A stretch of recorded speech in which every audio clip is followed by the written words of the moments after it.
আল্লাহ পাক বলছেন, রাসূল সাল্লাল্লাহু আলাইহি ওয়াসাল্লামকে নির্দেশ দিলেন, খুয মিন আমওয়ালিহিম সাদাকাতান তুতাহহিরুহুম ওয়া তুযাক্কিহিম বিহা।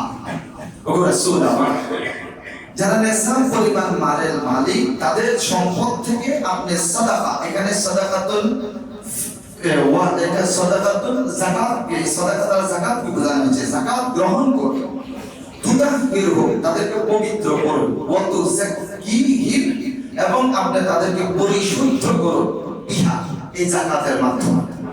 তাহলে নির্দেশ দিয়েছেন আল্লাহ, কাকে নির্দেশ দিয়েছেন? রাসূল সাল্লাল্লাহু আলাইহি ওয়াসাল্লাম, যে আপনি সম্পদশালী ব্যক্তিদের কাছ থেকে যাকাত গ্রহণ করুন, এই যাকাত গ্রহণের মধ্য দিয়ে আপনি তাদেরকে পবিত্র করুন, এই যাকাত গ্রহণের মধ্য দিয়ে আপনি তাদের সম্পদকে পবিত্র করুন এবং তাদেরকে আত্মশুদ্ধি, আপনি তাদেরকে পরিশুদ্ধ করুন। ওয়াসাল্লি আলাইহি, এবং আপনি তাদের জন্য দোয়া করুন। রাসূল সাল্লাল্লাহু আলাইহি ওয়াসাল্লামকে আল্লাহ পাক বলেছেন, এই দোয়াটা শুধু রাসূলের সময় এমনটা না, রাসূল সাল্লাল্লাহু আলাইহি ওয়াসাল্লাম যে দোয়াটা করে গেছেন, কিয়ামত পর্যন্ত যাকাত দাতাদের উপর আল্লাহ পাকের রহমত কামনা করে যে দোয়া করে গেছেন, যারাই যাকাত দিবে তাদের উপরে রাসূলের সেই দোয়াটা কাজ করবে। সুবহানাল্লাহ। এরপর ইন্না সালাতাকা সাকানুন লাহুম, আপনি যে তাদের জন্য দোয়াটা করবেন, আপনার এই দোয়াটা হবে তাদের প্রশান্তির কারণ। সুবহানাল্লাহ। আল্লাহু ওয়াসিউন আলীম, আল্লাহ প্রশস্ততার অধিকারী এবং সর্বজ্ঞ, সবচেয়ে বড় জ্ঞানী, মহাজ্ঞানী। এই হচ্ছে আমাদের আয়াতে কারিমার স্মরণ করবার। যাদের উপর যাকাত ফরজ, যাকাত বছরে কয়বার দিতে হয়? একবার। সাহেবে নিসাব, যেই ব্যক্তি একটা বছর তার কাছে 7.5 তোলা স্বর্ণ অথবা 52.5 তোলা রূপা, যখন এই মেঘদার নির্ধারণ করা হয়েছিল, তখন 7.5 ভরি স্বর্ণের দাম আর 52.5 ভরি রূপার দাম ছিল সমান। এরপর স্বর্ণের ভ্যালু বাড়তে বাড়তে বাড়তে বাড়তে এখন থেকে 9 লাখের উপরে, 2.5 লাখ প্রায়। তো ওইভাবে রূপার দামটা বাড়ে নাই। তো এখন আপনি যদি মেঘদার ধরতে চান, আপনি যদি এটার একটা হিসাব করতে চান, আপনি চাইলে রূপা দিয়ে হিসাব করতে পারেন, যেহেতু এর ব্যাপারে দলিল আছে। আপনি চাইলে স্বর্ণের হিসাব করতে পারেন। রূপার হিসাব যদি করা হয়, এই যারা রাস্তায় দাঁড়িয়ে দাঁড়িয়ে বসে বসে ভিক্ষা করে, তাদের উপর কিন্তু যাকাত ফরজ। আর যদি সব কিছুর দাম যেহেতু বেশি, সেই দ্রব্য মূল্যের সাথে তাল মিলিয়ে যদি আপনি হিসাব ধরতে চান, তাহলে স্বর্ণের সাথে মিলাতে পারেন। এবার আপনার ইচ্ছে, আপনি যদি রূপার হিসাব করে যাকাত দিতে চান, আপনি বছরের একটা ফরজ আমল করতে পারছেন, হয়ে যাবে। আর যদি বলেন যে না, আমি রূপার হিসাব করবো না, আমি স্বর্ণের হিসাব দিয়ে যাকাত দেবো, তাও আপনি দিতে পারেন। কোনোটাই আপনার জন্য নিষিদ্ধ নয়, আপনি যেটা ইচ্ছা ধরতে পারেন। এবার আসুন, যার কাছে 1 বছর পূর্ণ হলো 6 ভরি স্বর্ণ, এর উপর তো যাকাত ফরজ হবে না।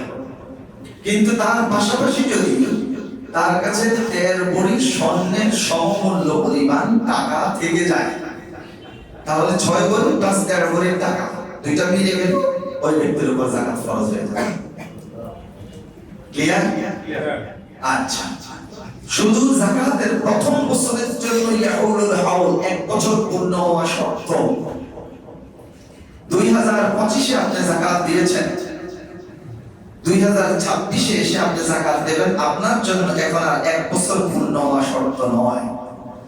গত বছর আপনি যে যাকাত দিয়েছেন, সেই থেকে শুরু করে এই বছরের যাকাতের হিসাব পর্যন্ত, মাঝখান দিয়ে আপনার ব্যবসা বাণিজ্য, আপনার টাকা পয়সার স্থিতি, এর মধ্যে মাঝখানে মাঝখানে মাঝখানে মাঝখানে যা যুক্ত হয়েছে, আজকে যদি যাকাতের হিসাব করেন, আজকে হাল নাগাদ আপনার যা আছে এটার উপর যাকাত ফরজ।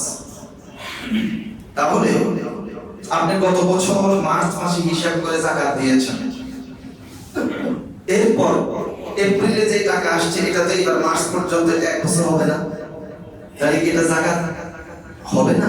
না, এটা যাকাত হবে। কারণ আপনি আগে তো যাকাত দাতা, আগে যাকাত দিয়ে আসছেন।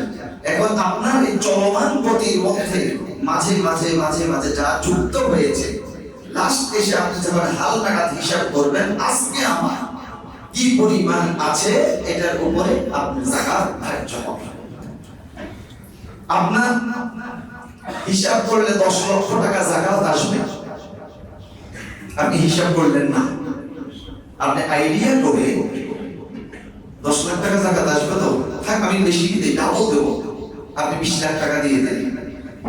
খেয়াল করবেন, হিসাব করেন না, আপনি 20 লাখ টাকা দিয়ে দেন, আপনার 1 টাকাও যাকাত হিসাবে আদায় হবে না। হুজুর আমার তো 10 লাখ আসার কথা, আমি তো 20 লাখ দিলাম, ডাবল, তারপর আদায় হবে না? হবে না। যাকাত এমন একটা ইবাদত, এটা আপনাকে আপনার সবকিছুর হিসাব করতে হবে, হিসাব করে এরপরে আপনাকে যাকাত দিতে হবে। এছাড়াও যাকাতের মাসালা অনেক বিস্তারিত, আরো যদি আপনাদের কোনো কিছু জানার থাকে আমি তো ইনশাআল্লাহ ইতিকাফে বসবো, যদি কারো ডিপলি আরো কোনো কিছু জানার থাকে 10 দিন এখানে থাকবো ইনশাআল্লাহ, আপনারা এসে আমার সাথে বসে যাকাতের বিষয় নিয়ে কথা বলতে পারবেন। অনেকেই এসে আমার এখানে ইতিকাফরত অবস্থায় যাকাতের হিসাব করাই নিয়ে যাবেন, কোনো অসুবিধা নেই। যাকাত এটা ফরজ ইবাদত, অতএব আমি ইবাদতে থাকা অবস্থায় যদি যাকাতের ব্যাপারে কথা বলি, হিসাব নিকাশ করে দেই, এই ক্ষেত্রে আমার ইতিকাফের কোনো ক্ষতি হবে না, বরং আমার সওয়াব হবে। আমি সুন্নত ইতিকাফ করতেছি, এখানে আমি একজনকে একটা ফরজ কাজে সহযোগিতা করতেছি, অসুবিধা হবে না। সম্মানিত মুসল্লি, এখন এই যাকাতটা ফরজ হবে আরো। 1 নাম্বার, যে ব্যক্তি মুসলিম, সাহেব নিসাব পরিমাণ মালের মালিক তো হবে, 1 বছর পূর্ণ হতে হবে, তারপর সেই ব্যক্তিটা হওয়া লাগবে 1 নাম্বার মুসলিম। দ্বিতীয় নাম্বার, সেই ব্যক্তিটা হওয়া লাগবে স্বাধীন, কোনো গোলামের উপর যাকাত নাই, কোনো অমুসলিমের উপর যাকাত নাই। এরপর সেই লোকটা হতে হবে আকিল, সেই লোকটা যদি বুদ্ধি প্রতিবন্ধী হয় তাহলে তার উপর যাকাত থাকবে না, তার তো ব্রেন নেই, যে ব্রেনে মুকাল্লিফ বিশরিয়া, তার উপর শরীয়তের কোনো বিধান নাই, পাগলের উপর কোনো যাকাত নাই। বালেগ হওয়া, যে যাকাত দিবে সে প্রাপ্তবয়স্ক হতে হবে। তাহলে ছোট্ট কোনো বাচ্চার নামে যদি কোনো সম্পদ থাকে তাহলে সেই ছোট্ট বাচ্চার যাকাতটা আসবে না, কিন্তু মা বাবা যদি হিসাব নিকাশ করে মা বাবা সেই ছোট্ট বাচ্চার পক্ষ থেকে যাকাতটা দিয়ে দেন, তাহলে এটা বড় সওয়াবের কাজ। 5ম নাম্বার, নিসাব পরিমাণ সম্পদের মালিক থাকা। এরপরে পূর্ণাঙ্গ মালিকানা থাকা। পূর্ণাঙ্গ, আপনার যে সম্পদটা রয়েছে এই সম্পদের উপর আপনার পূর্ণাঙ্গ মালিকানা থাকা। ধরেন আপনি কাউকে টাকা হাওলাত দিয়েছেন, কাউকে টাকা হাওলাত দিয়েছেন, খুব খেয়াল করেন, টাকা অন্যকে হাওলাত দেওয়ার আগ পর্যন্ত ভাই, চাচা, খালু, মামা, আপনি আমার কলিজার টুকরা, আপনি আমার আপন, আপনি আমার মহব্বতের মানুষ, আপনি ছাড়া আমার এত প্রিয় মানুষ কেউ নেই, কারো কাছে তো আর চাই না, হাওলাত তো শুধু আপনার কাছে চেয়েছি, আপনি যদি দয়া করে আমাকে লাখখানিক টাকা হাওলাত দেন, আমি একটু ভালো চলতে পারি। খুব আপনাকে খুশি করলে আপনি টাকা হাওলাত দিয়ে দেন, এরপরে আর আপনাকে চিনি না, টাকাটা ওনার পকেটে গেছে, এখন ওনার কথাই বলতেছে, এখন আর আপনার কথা বলে না। এখন আপনি যদি 6 নম্বর রোড দিয়ে চলেন, আপনাকে দেখে উনি 7 নম্বর বা 8 নম্বর বা 5 নম্বর রোড দিয়ে এড়িয়ে যাবে, আপনার সাথে দেখা করবে না, ফোন দিলে ফোন রিসিভ করবে না। যদি মুখামুখি কখনো হয়ে যান, আরে এই তো আপনার সাথে দেখা করার জন্য তো বের হয়েছি, আপনার টাকাটা তো এখনো পরিশোধ করতে পারলাম না, মুখের সামনে পড়ে গেছে, এরপরে আবার কোনো খবর না, ফোন দিলে রিসিভও করবে না। এরকম অনেক আছে, অনেক আছে। আমাদের এই মসজিদের এক মুসল্লি এক বিপদে পড়ে, সত্য মিথ্যা জানি না, আমার কাছে টাকা হাওলাত চাইছে, আমি সরল বলি, আমি তার সাথে সাথে বিকাশ করে দিয়েছি, এরপরে আর আমার সাথে কোনো যোগাযোগ নেই। পরে আমি বললাম যে আমি তো আপনাকে তো বিভিন্ন সহযোগিতা দিতে করেছি, আপনি দিতে না পারলে আমাকে বলবেন, আমি মাফ করে দেবো, কিন্তু মাফ না চাইলে তো আপনি হক করে পারবেন, আপনি খুব খিদে করবেন, আপনি তো গুণাগার হবেন। তো যেন কথাটা বলছি, এই জন্য অন্যের কাছে আপনার টাকা রয়ে গেছে, এটার উপর আপনার মালিকানাটা নাই, আপনি পেতেও পারেন, নাও পেতে পারেন, অনেক ঠিক, অতএব সেই টাকার যাকাত আপনি দিতে হবে না।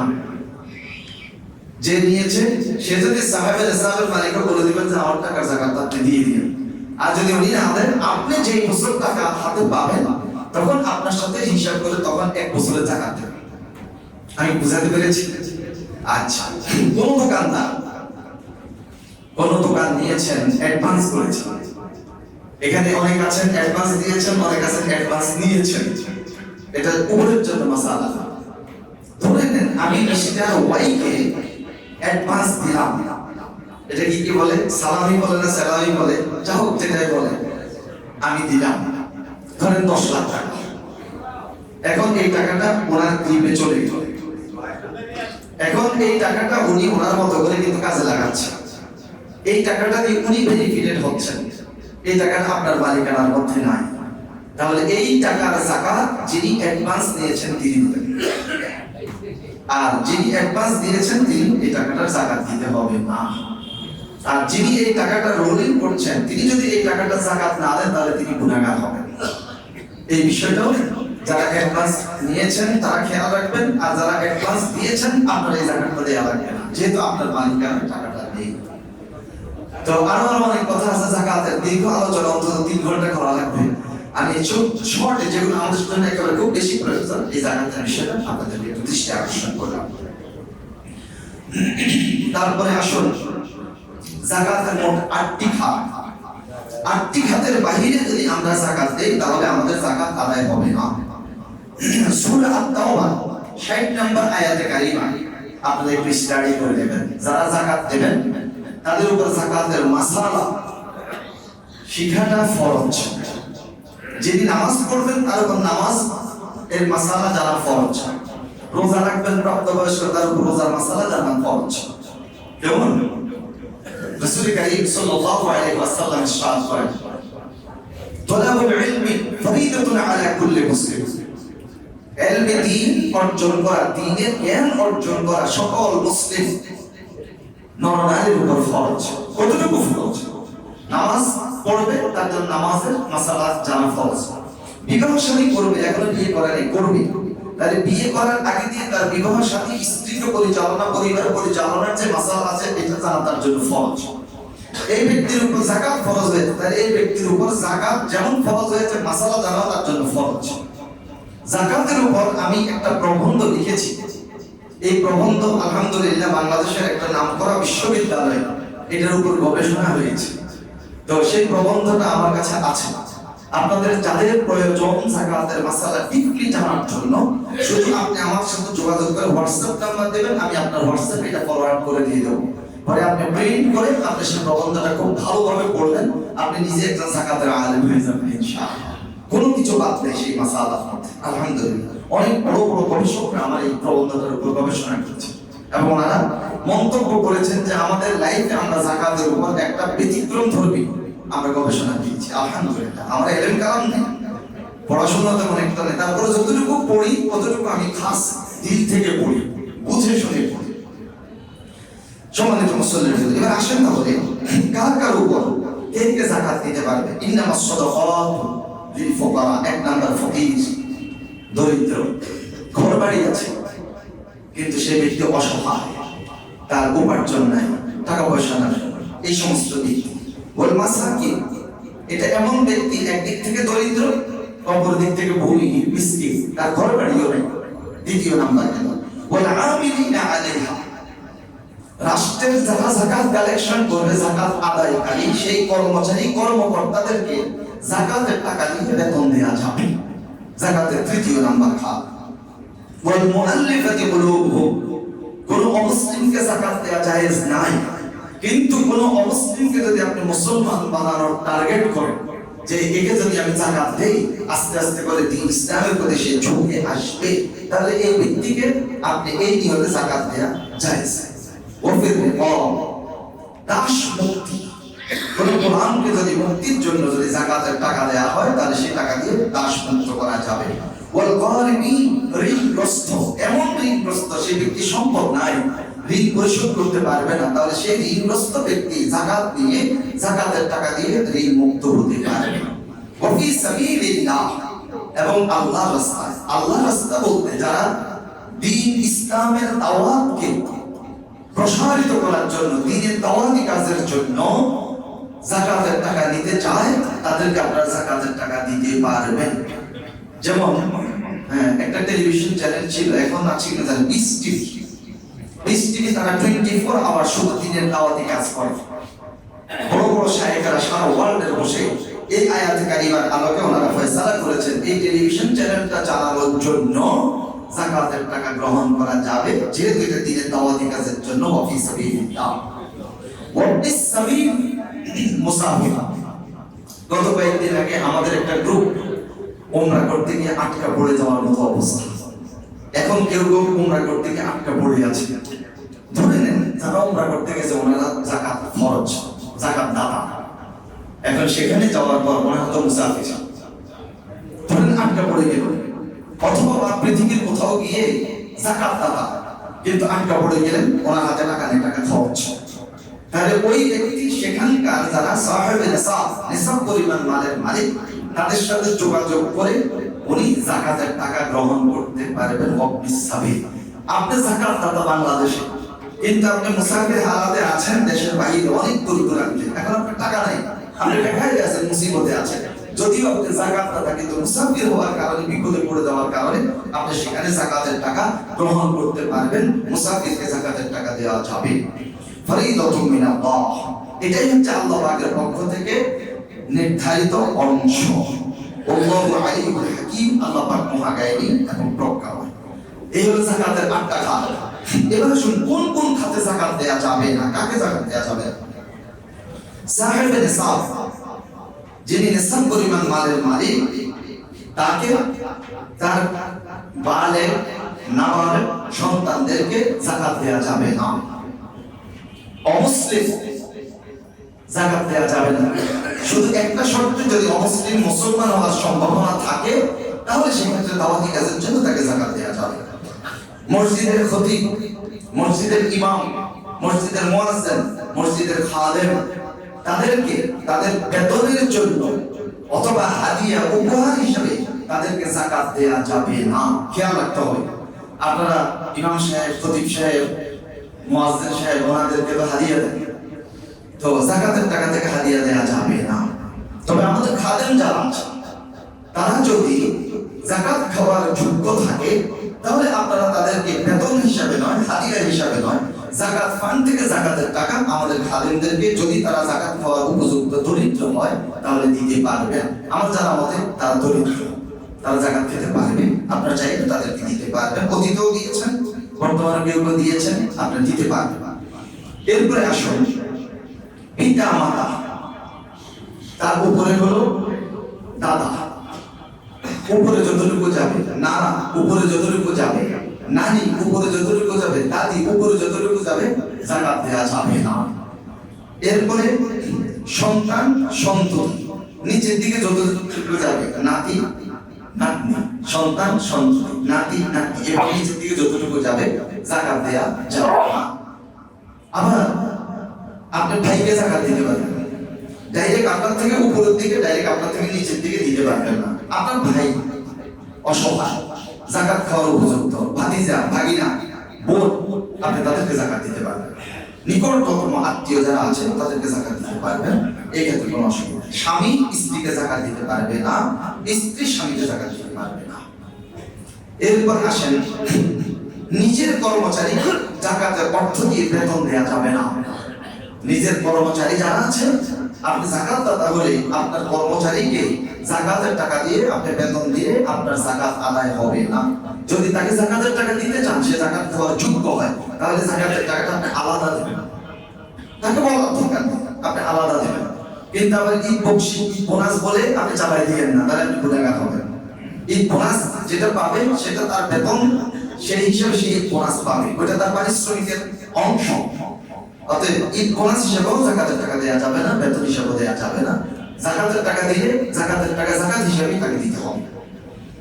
এরপর 6 নাম্বার, যে সকল মাদ্রাসায় ইল্লা বোর্ডিং নেই, খেয়াল রাখবেন, যে সকল মাদ্রাসায় ইল্লা বোর্ডিং নেই, গোরাবা ফান্ড নেই, সেই সকল মাদ্রাসায় যাকাত দেওয়া জায়েজ নেই।